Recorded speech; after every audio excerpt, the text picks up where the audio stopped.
আমি এখন কড়াইতে একটু সর্ষের তেল দিয়েছি, তার মধ্যে লবণ দিয়ে দিচ্ছি যাতে মাছটা না লাগে। তেলটা ভালো করে গরম করে নিয়েছি। মাছ ভাজাটা আমি দেখাতে পারবো না, কেন মাছটা খুব ফুটবে, সেই কারণে।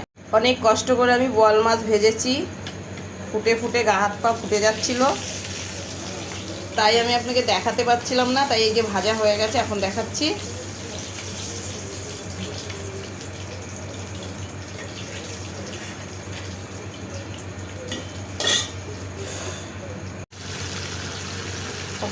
গোটা গরম মশলা দিয়েছি, জিরে,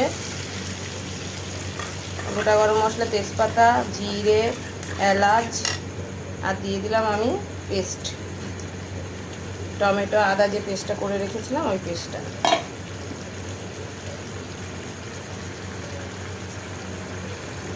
এবার দেবো হলুদের গুঁড়ো,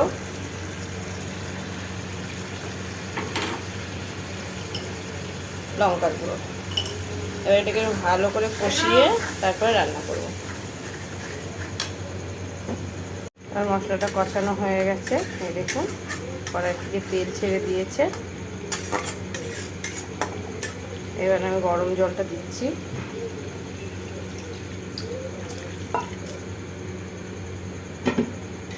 বেশি জল দেবো না, বললো একটু কষা কষা করে করতে, বোয়াল মাছ তো। এখন আমি জানি না, কেননা সামনে তো কেটেছিল। টাটকা বোয়াল হলে ঠিক আছে, গরম মশলা টশলা দিয়ে করলে, পেঁয়াজ রসুন না দিয়ে করলেও ভালো লাগে, কিন্তু হচ্ছে এটা একটু গরম মশলা না দিতে, এই পেঁয়াজ রসুন না দিলে ভালো লাগবে না।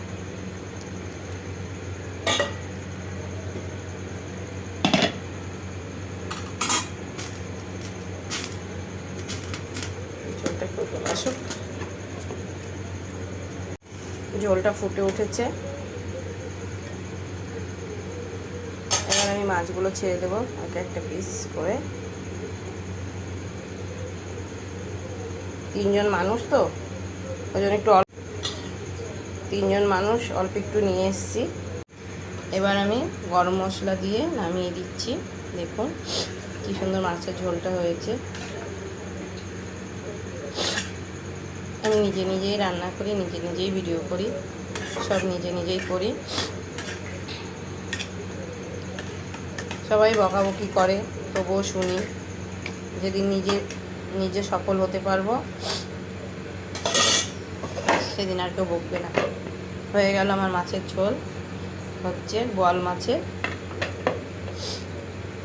আপনাদের ভালো লাগলে আপনারা রান্না করে খাবেন, কমেন্ট করবেন প্লিজ, আপনাদের কাছে অনুরোধ। আপনারা কমেন্ট শেয়ার করলেই আমি একটু ভালো মতো করতে পারবো, নিজের মনের থেকে রান্না করতে পারবো, যে না আমার রান্নাগুলো সবাই পছন্দ হচ্ছে, সেই জন্য মানুষ আমাকে কমেন্ট করছে, শেয়ার করছে, লাইক করছে।